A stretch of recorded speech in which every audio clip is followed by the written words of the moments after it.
नमस्कार, मी अजिंक्य भातंब्रेकर. तुम्ही पाहताय न्यूज 18 लोकमत. महामुंबईची सुरुवात एका महत्त्वाच्या बातमीने आपण करूया. भाजपच्या नगरसेवकांनी आज मुंबई महानगरपालिकेत स्थायी समिती अध्यक्षांच्या विरोधात आक्रमक पवित्रा घेतला. स्थायी समिती अध्यक्ष यशवंत जाधव आपल्याला बैठकीदरम्यान बोलू देत नाहीत असा आरोप करत भाजप नगरसेवकांनी स्थायी समिती सभागृहाबाहेर ठिय्या आंदोलन केलं. यावेळेला शिवसेना आणि भाजपच्या नगरसेवकांदरम्यान जोरदार घोषणाबाजी सुद्धा झाली. रात्री 9 पर्यंत भाजप नगरसेवकांचं हे आंदोलन सुरूच होतं.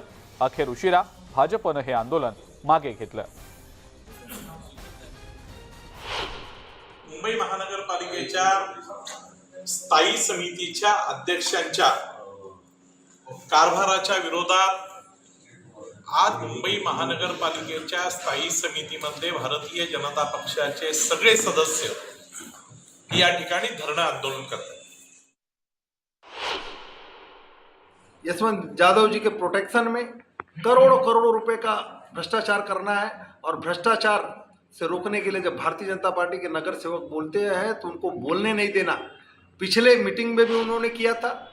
पिछले मीटिंग में उनके खिलाफ 15 करोड़ का आयकर का मामला, फिर 400 करोड़ से लेकर के 1100 करोड़ जो कीमत बढ़ा दी गई पोजीशन न दी, गरीब बच्चों के नाम पे टैबलेट का जो घोटाला हुआ टैब का, वो आश्रय योजना का घोटाला, और आज जो घोटाला 22 करोड़ का हुआ उस घोटाले पे बोलने नहीं दिए. इसके लिए भारतीय जनता पार्टी के नगरसेवक धरने पे बैठे हुए.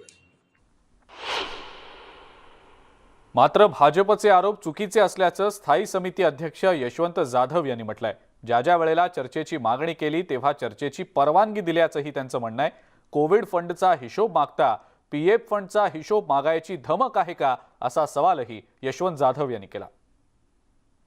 नोव्हेंबर पासून नोव्हेंबर डिसेंबर 2 महिने आणि हा जानेवारी 3 महिन्याचा अहवाल माझ्यासमोर आहे. या 3 महिन्यात तुम्ही बघाल की जितकी चर्चा झालेली आहे, यामध्ये शिवसेनेचे सदस्य किती बोलले आणि भारतीय जनता पक्षाचे सदस्य किती बोलले, या प्रत्येक याच्यामध्ये तुम्ही बघाल तर ह्या बैठकीत सुद्धा फक्त भारतीय जनता पक्षाचे सदस्य जास्त बोललेले आहेत. प्रत्येक चार्टमध्ये बघाल तर भारतीय जनता पक्षाचे सदस्य जास्त बोललेले आहेत. एकही बैठक अशी नाही आहे की ज्या बैठकीमध्ये भारतीय जनता पक्षाच्या सदस्यांना बोलू दिलं गेलं नाही, असा त्यांचा आरोप आहे. हा पूर्णपणे चुकीचा, दिशाभूल करणारा आणि खोटारडेपणाचा आरोप आहे. आणि आता यानंतरची बातमी आहे न्यूज 18 लोकमतच्या इम्पॅक्टची. मुंबई महापालिकेचं जी दक्षिण प्रभागातील कचरा वर्गीकरण केंद्र व्यापाऱ्याला आपलं सामान ठेवण्यासाठी भाड्यानं दिल्याची बातमी न्यूज 18 लोकमतनं दाखवलेली होती. या बातमीची पालिका प्रशासन आणि महापौरांनी गंभीर दखल घेतली आहे. या प्रकरणी हे कचरा वर्गीकरण केंद्र ज्या संस्थेला भाड्यानं दिलं होतं त्या आकांक्षा महिला बचत गट आणि संबंधित व्यापाऱ्यावर FIR दाखल करण्याचे आदेश महापौर किशोरी पेडणेकर यांनी दिलेले आहेत. त्याचप्रमाणे या संस्थेला 5 वर्ष काळ्या यादीतही टाकण्यात येणार असल्याचं महापौरांनी सांगितलंय. या प्रकरणी अधिकाऱ्यांसह सर्वांची चौकशी केली जाणार असल्याचंही महापौरांनी स्पष्ट केलं.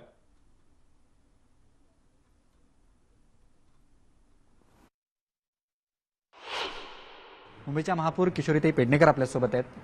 महापौर मॅडम, ज्या पद्धतीनं ही बातमी दाखवली, साहित्य जे आहे ते मोठ्या प्रमाणात वर्गीकरण केंद्रात होतं, तुम्ही बैठक आज अधिकाऱ्यांची बोलवली होती, नेमकं काय बैठकीत झालेलं आहे?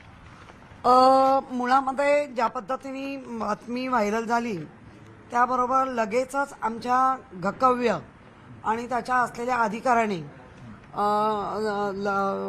तत्काळ दखल घेतली आणि आकांक्षा महिला बचत गट याला ब्लॅकलिस्ट केलं. त्याचबरोबर जो कचरा वर्गीकरण केंद्र अशासकीय महिला बचत गटांना आपण दिली होती, त्यांची मान्यता रद्द करण्यात आली आणि त्यांच्यावर आता FIR म्हणजे जी आकांक्षा महिला बचत गट आहे त्याच्यावरती त्यांचे जे कोणी अधिकारी आहेत, पदाधिकारी, त्यांच्यावर FIR आपण दर्ज करतोय. कारण अशा पद्धतीने कोणी डेअरिंग करता कामा नये.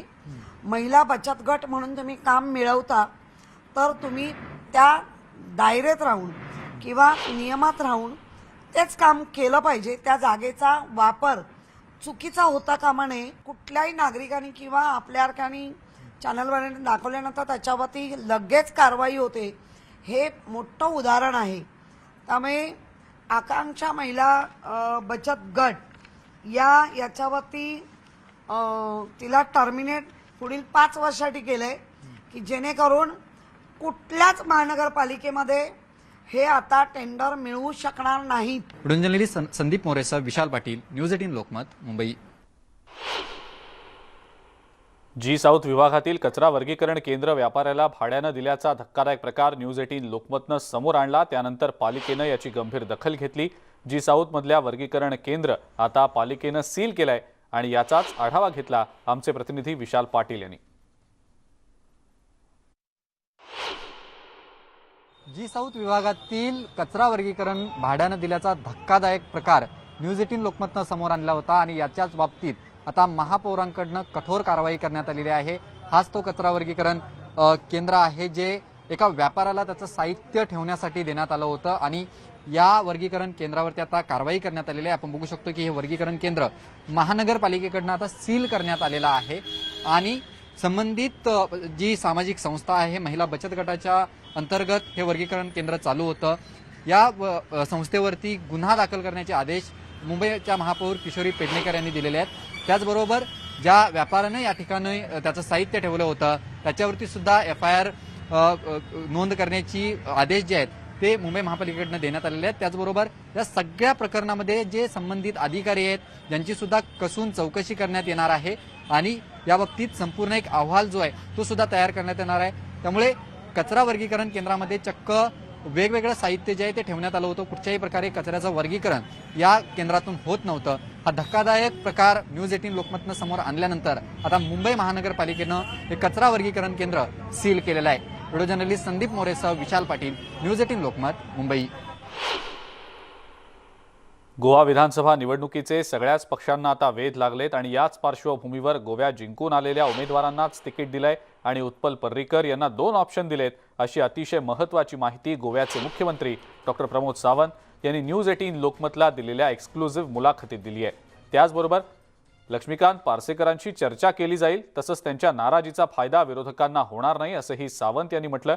आदित्य ठाकरे यांचा काही प्रभाव पडेल हे शिवसेनेनं आजमावून पाहावं असंही ते म्हणाले. सर असं आहे की आता यावेळेस शिवसेना देखील रणांगणात आहे. गोव्याची रणधुमाळी जी आहे ह्याच्यामध्ये महाराष्ट्रामध्ये जो पॉवरफुल पक्ष आहे आणि सत्ताधारी पक्ष आहे आणि आदित्य ठाकरे यावेळेस स्वतः प्रचारात उतरणार आहेत असं संजय राऊत यांनी देखील सांगितलं आहे. आदित्य ठाकरेंचा करिश्मा पाहता भाजपला ही निवडणूक जड जाऊ शकते, काय सांगाल तुम्ही? गोव्यामध्ये नोटाला मतं जास्त पडतात, त्यापेक्षाही कमी मतं ही शिवसेनेला पडतात. त्यामुळे आदित्य ठाकरेने इथं आजमावून पाहावं की नोटापेक्षा आपला जास्त प्रभाव आहे का. पण नोटाला मतं तुम्ही जो उल्लेख करताय हा जुना रेफरन्स झाला. आताची समीकरणं बदलली आहेत. आताची शिवसेना आणि पूर्वीची शिवसेना यातला फरक आहे आणि महाराष्ट्रासारखं राज्य सत्ताधारी आहेत ते एक यशस्वी मंत्री म्हणून आदित्य ठाकरेंची ओळख आहे इथे. मग अशा परिस्थितीमध्ये आदित्य ठाकरेंना रिस्पॉन्स मिळणार नाही हे म्हणणं थोडंसं धाडसाळ ठरेल. मी काहीच म्हणत नाही. हे निकाल झाल्यानंतर परत या विषयावरती आपण एकदा बोलूया म्हणजे आपल्याला पण समजेल की काय प्रभाव आहे तो. शिवसेनेचा गोव्यामध्ये पराभव अटळ आहे. स्टार प्रचारक गोव्यात जिथे जिथे सभा घेतील तिथे त्यांनी त्यांचं डिपॉझिट वाचवून दाखवावं. मी संजय राऊत यांना पार्टी देईन असं वक्तव्य भाजपचे नेते आशिष शेलार यांनी केलेलं आहे. वॉर्ड पुनर्रचनेवर सुद्धा शेलार यांनी प्रतिक्रिया दिली असून हा राजकीय फायदा घेण्यासाठी शिवसेनेचा राजकीय डरपोकपणा असल्याचा आरोप त्यांनी केला. हा विषय फक्त 9 वॉर्ड्स पुरता नसून हा 227 वॉर्ड्सना डिस्टर्ब करणारा विषय असल्याचं त्यांनी म्हटलंय. त्यांच्या पक्षाचे प्रचारक कोण असतील तर त्यांनी त्यांचा प्रश्न आहे, पण तुम्ही स्वतःचे प्रचारक आणा. ते स्टार आणा किंवा लिटिल स्टार आणा, तुमचा पराभव गोव्यात अटळ आहे. जेवढ्या सभा हे स्टार प्रचारक घेतील त्या ठिकाणच्या जरी डिपॉझिट शिवसेनेच्या वाचल्या तरी मी संजय राऊत सांगतील त्या ठिकाणी त्यांना त्या बदल्यामध्ये ट्रीट किंवा भोजन देऊ शकेल. माझं त्यांना खुलं आव्हान आहे. हा राजकीय फायदा घेण्याचा प्रयत्न म्हणजे राजकीय डरपोकपणा आहे. सत्ताधारी शिवसेनेचा राजकीय डरपोकपणा आहे. त्यांना आता असलेल्या प्रभाग रचनेतून किंवा मतदारांच्या कल बघून स्वतः निवडून येण्याची काही शाश्वती नाही आणि त्यामुळे केवळ हा 9 वॉर्डांपुरता विषय नसून माझं तर मत किंवा भीती आहे हा संपूर्ण 227 वॉर्डांना डिस्टर्ब करण्याचा प्रयत्न आहे. चुकीचं इंजेक्शन दिल्यानं चिमुकला दगावल्याचा धक्कादायक प्रकार मुंबईतल्या गोवंडी इथं घडलेला आहे. एका सफाई कामगार मुलीनं इंजेक्शन या चिमुकल्याला दिलं आणि त्यानंतर हा सगळा प्रकार घडल्याचं चिमुकल्याच्या नातेवाईकांचं म्हणणं आहे. या अल्पवयीन सफाई कामगार मुलीवर गुन्हा दाखल झाल्याची देखील आता माहिती मिळतेय. 12 बजे से लेके 6 बजे तक का इन्होंने मेरे को खाली ना घुमा रहे थे कि यहाँ से वहाँ कर रहे थे कि अब भी करते हैं. फिर लास्ट में क्या किए, बोलते हैं एंटीबायोटिक देना है. एंटीबायोटिक देने के चक्कर में बाजू वाले बच्चे का इंजेक्शन मेरे बच्चे को लगा दिया और मेरा बच्चा जगह पे दम तोड़ दिया. थोड़ा भी रोया नहीं, कुछ नहीं. और इन लोग बोलते हैं हॉस्पिटल वाले के आकड़ी आई तुम्हारे बच्चों को. आपण जागेवरून ते जे इंजेक्शन्स आहेत ते इंजेक्शन ताब्यात घेतले आहेत आणि कंपॅरेटिव्हली ते विसेरा आणि इंजेक्शनचं काय आहे ते FSLला पाठवून त्याचा रिपोर्ट घ्यायचा आहे. त्याच्यानंतर आपण चौकशी चालूच ठेवली होती. सगळ्या सिस्टरला बोलवून घेतलं, सगळ्यांचं हे केलं. तपासात असं निष्पन्न झालं की ज्या सिस्टरनी सो कॉल्ड सिस्टरनी इंजेक्शन दिलं होतं ती ॲक्च्युली ती सिस्टर नाहीच आहे. ती त्या हॉस्पिटलमध्ये साफसफाई करणारी मुलगी आहे आणि ती अंडर एज आहे. ती अजून 12वी पण पास नाही आहे, 10वी पास आहे आणि 16-17 वर्षाची आहे. क्लब हाऊस ॲप चॅट प्रकरणी मोठी कारवाई करण्यात आलेली आहे. ॲपवरून महिलांची अश्लील आणि आक्षेपार्ह बोलणाऱ्यांना मुंबई पोलिसांच्या सायबर सेलनं आता अटक केलेली आहे. या प्रकरणी पोलिसांनी 3 जणांना अटक केली आहे. एका महिलेनं केलेल्या तक्रारीवरून ही कारवाई झालेली आहे. हरियाणावरून पोलिसांनी 3 जणांना अटक केली आहे. आकाश, जैष्णव कक्कर आणि यश पराशर अशी या तिघांची नावं आहेत. या तिघांना ट्रान्झिट रिमांडद्वारे मुंबईला आणलं जाणार आहे. हे क्लब हाऊस ॲप नेमकं काय आहे यावर देखील ग्राफिक्सच्या माध्यमातून एक नजर टाकूया. या ॲपद्वारे युजरसोबत बातचीत करता येऊ शकते. हे एक ऑडिओ नेटवर्किंग ॲप आहे. ऑडिओ चॅटिंगसाठी या ॲपचा सर्रास वापर होतो. व्हॉइस कॉल करून हे ऑडिओ चॅट केलं जातं. ॲपवर फोटो किंवा व्हिडिओ शेअर करता येत नाहीत. एप्रिल 2020 मध्ये हे ॲप लॉन्च केलं गेलं होतं. लॉन्च झाल्यानंतर सुरुवातीचा काही काळ केवळ आयफोन युजर्ससाठी हे ॲप होतं. मात्र त्यानंतर अँड्रॉइड युजर्ससाठी सुद्धा हे ॲप उपलब्ध करून दिलं गेलं होतं.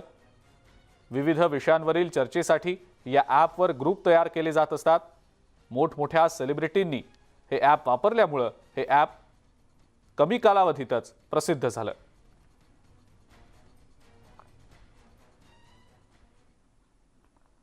महामुंबईमध्ये वेळ झाली एका ब्रेकची. बघत रहा न्यूज 18 लोकमत.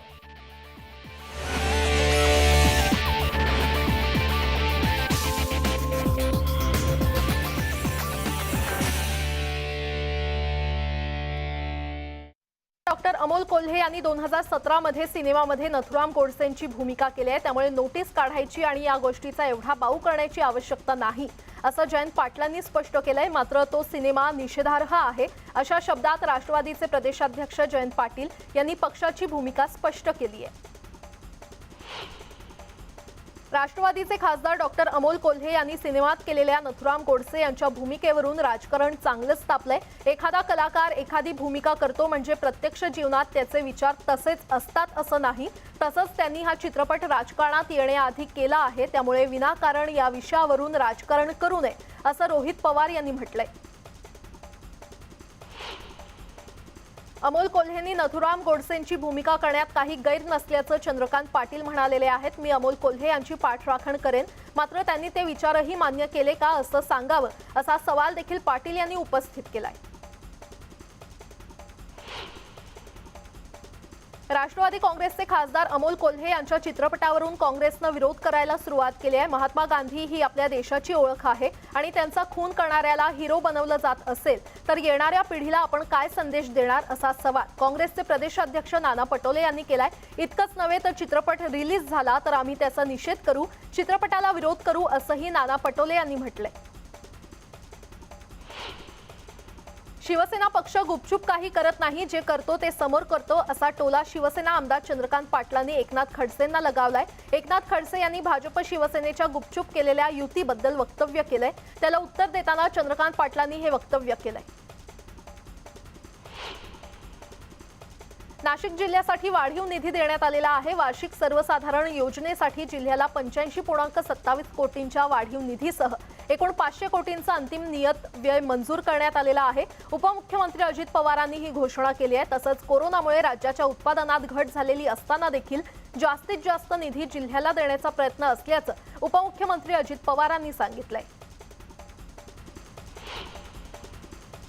नाशिक शहरात हेल्मेट सक्ती करण्याचे आदेश देण्यात आलेले आहेत. त्यामुळे दुचाकी स्वारांनी घराबाहेर पडताना सोबत हेल्मेट ठेवावं, अन्यथा मोठा भुर्दंड बसू शकतो. कालपासून या नियमांची अंमलबजावणी करण्यात आली असून पहिल्याच दिवशी 453 जणांकडून 2 लाखांचा दंड वसूल करण्यात आलाय. दुसऱ्यांदा विना हेल्मेट आढळल्यास 1000 रुपये दंड ठोठावला जाणार आहे. तसंच चालकाचा वाहन परवाना 3 महिन्यांसाठी रद्द करण्यात येईल.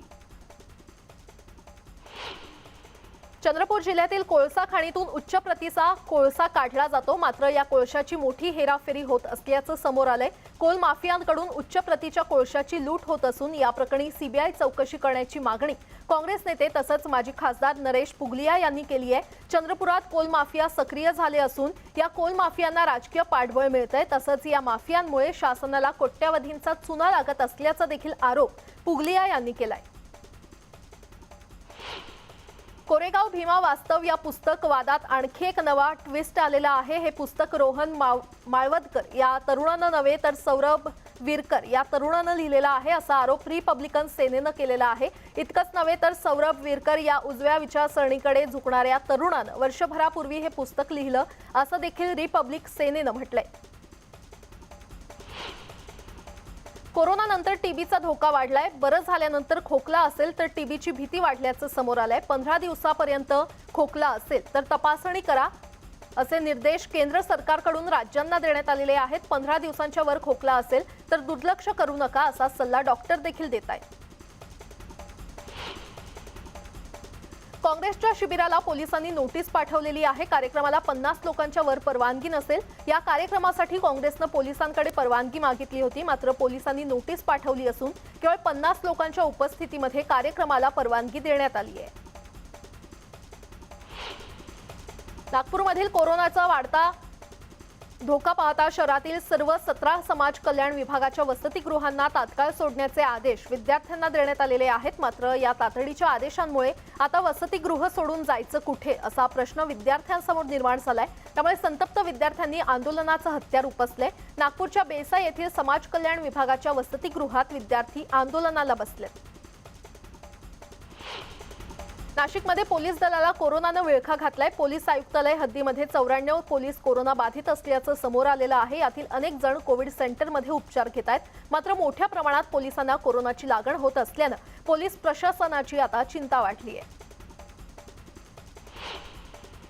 राज्यातील कोरोनाची तीव्रता काही प्रमाणात नियंत्रणात आल्यानंतर आता पुन्हा येत्या सोमवारपासून शाळा सुरू करण्याचा निर्णय राज्य सरकारनं घेतलाय. मुख्यमंत्री उद्धव ठाकरे यांनी याबाबतच्या प्रस्तावाला मंजुरी दिली आहे. राज्याच्या शालेय शिक्षण मंत्री वर्षा गायकवाड यांनी ही माहिती दिली आहे. पालकांची संमती मिळालेल्या विद्यार्थ्यांना शाळेत प्रवेश दिला जाणार असल्याचं देखील यावेळी त्यांनी सांगितलंय.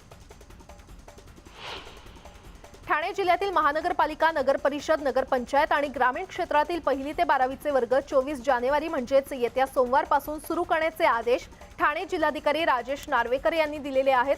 तर विद्यार्थ्यांना शाळेत येण्यासाठी पालकांचं संमतीपत्र आवश्यक आहे. तर ज्या विद्यार्थ्यांचं संमतीपत्र मिळणार नाही त्या विद्यार्थ्यांसाठी ऑनलाईन शिक्षण सुरू असेल. नवी मुंबईतील सर्व शाळा आणि ज्युनियर कॉलेज येत्या सोमवारपासून सुरू होणार आहेत. बालवाडी ते 12वी पर्यंतच्या सर्व मनपा आणि खासगी शाळा सुरू होणार आहेत. महानगरपालिका आयुक्त अभिजित बांगर यांनी हा निर्णय घेतलाय. कोरोना नियमांचं पालन करत शाळा सुरू होतील. वसई विरारमध्ये शाळा सुरू करण्यासाठी पालघर जिल्हाधिकाऱ्यांनी मान्यता दिलेली आहे. सोमवारपासून शाळा सुरू कराव्यात असे आदेश शासनाकडून आल्यानं शाळा सुरू होण्याची शक्यता आता निर्माण झाली आहे. धुळे जिल्ह्यात देखील पहिल्या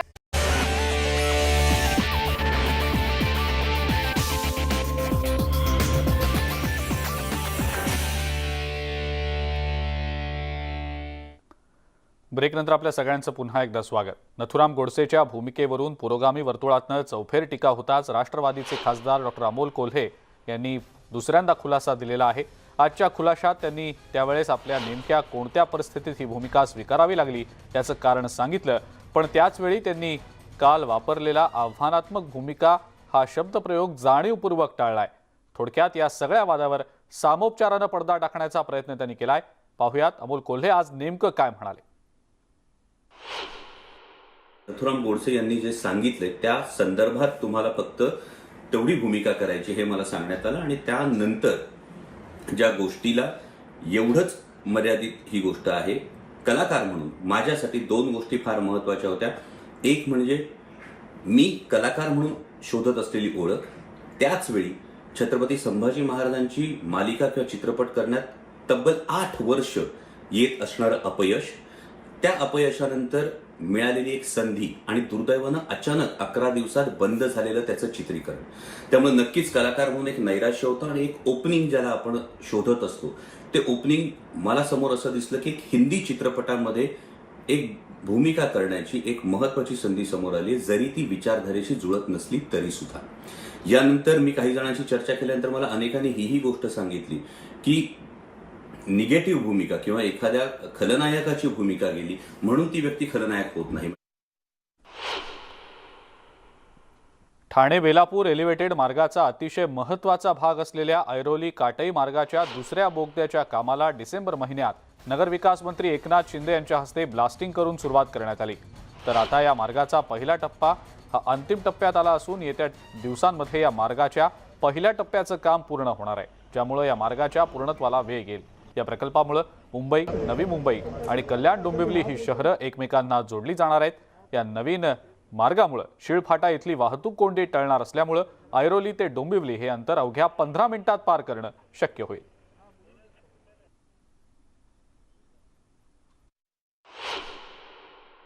काटाईला हा सुरुवात होईल आणि थेट ऐरोलीला जाऊन हा कनेक्ट होईल आणि काटाईपासून ते ऐरोलीपर्यंतचा जो वेळ आहे तो फक्त म्हणजे 10 मिनिटापेक्षा कमी वेळ हा जो आहे तो लोकांना तिथे लागणार आहे. ते ह्याच्यानी होणार काय, ह्याच्यानी एकतर तुमचा जो शिळफाटा आहे तो शिळफाटा पूर्णपणे बायपास होणार आहे. त्याचबरोबर तुम्हाला नवी मुंबईला जायचं असेल तर नवी मुंबईला आपण थेट या रस्त्याने जाऊ शकता. ठाण्याला जायचं असेल तर काटाईपासून आलात की डायरेक्ट भारत गेरला उतरून तुम्ही मुंब्रा बायपासनी ठाणा गाठू शकता. म्हणजे एकंदरीत जी कनेक्टिव्हिटी आपल्याला पाहिजे, जो वळसा घालून आपल्याला यावं लागतं कल्याण डोंबिवलीला, तो वळसा वाचणार आहे आणि मोठ्या प्रमाणामध्ये लोकांना रिलीफ या ठिकाणी मिळेल. रिलायन्स इंडस्ट्रीजनं आर्थिक वर्ष 2021-22च्या तिसऱ्या तिमाहीचे निकाल जाहीर केलेत. रिलायन्स इंडस्ट्रीजचे डिसेंबर तिमाहीचे निकाल अपेक्षेपेक्षा चांगले आलेत. डिसेंबर 2021च्या तिमाहीत कंपनीचा कन्सॉलिडेटेड नेट प्रॉफिट 41% वाढून 18,549 कोटी रुपये झालाय. एक वर्षापूर्वी याच तिमाहीत कंपनीचा निव्वळ नफा 13,101 कोटी रुपये होता. रिलायन्स इंडस्ट्रीजचं उत्पन्न वाढून 1,91,271 कोटी रुपये झाले, जे मागील वर्षीच्या याच तिमाहीत 1,23,997 कोटी रुपये होतं. ब्लूमबर्गच्या सरासरी अंदाजानुसार रिलायन्सचा निव्वळ नफा 15,264 कोटी रुपये आणि उत्पन्न 1.75 लाख कोटी रुपये असल्याचा अंदाज होता. रिलायन्स इंडस्ट्रीजचे निकाल जाहीर केल्यानंतर चेअरमन मुकेश अंबानी यांनी म्हटलंय की रिलायन्सनं आर्थिक वर्ष 2022च्या तिसऱ्या तिमाहीत अपेक्षेपेक्षा चांगले निकाल दिल्याबद्दल आपल्याला आनंद आहे. आमचे दोन्ही कन्झ्युमर बिझनेस, रिटेल आणि डिजिटल सर्व्हिसचे महसूल आणि एबिटडा उच्चांकावर आहे. आम्ही पुढेही स्ट्रॅटेजिक इन्व्हेस्टमेंट आणि पार्टनरशिपवर लक्ष केंद्रित करू, जेणेकरून भविष्यात सुद्धा ही वाढ कायम राहील.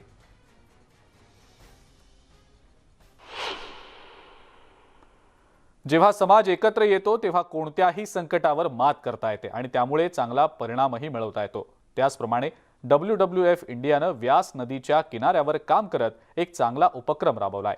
पाहुयात मिशन पाणीचा हा आमचा स्पेशल रिपोर्ट.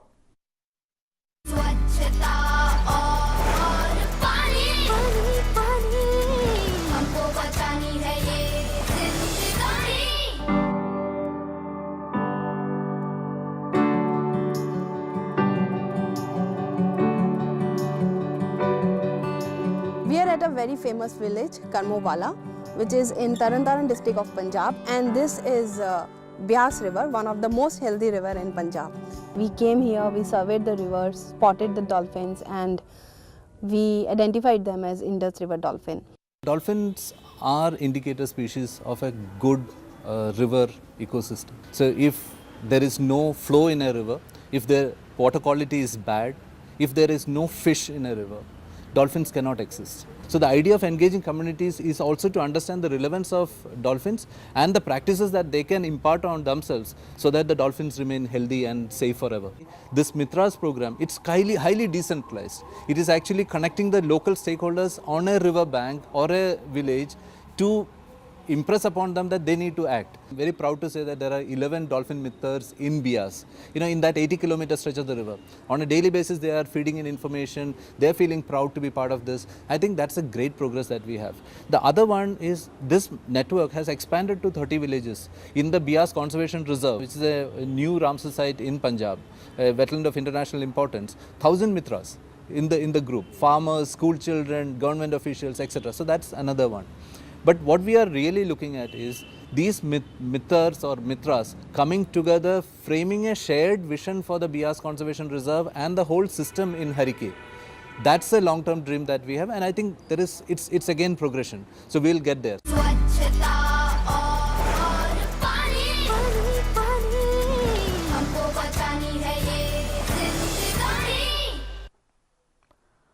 आणि आता यानंतर वेळ झाली आहे न्यूज 18 लोकमतच्या आजच्या प्रश्नाच्या निकालाची. आम्ही कू ॲपवर मिठागरांच्या जागेवरील बांधकामांच्या आराखड्याला केलेला विरोधाचा फायदा होईल का हा प्रश्न विचारला होता, ज्यावर अनेक कू ॲप युजर्सनं कमेंट केलेल्या आहेत. त्यातली एक कमेंट सुरेश नारायणे यांनी केली असून नक्कीच होणार नाही असं मत त्यांनी मांडलंय.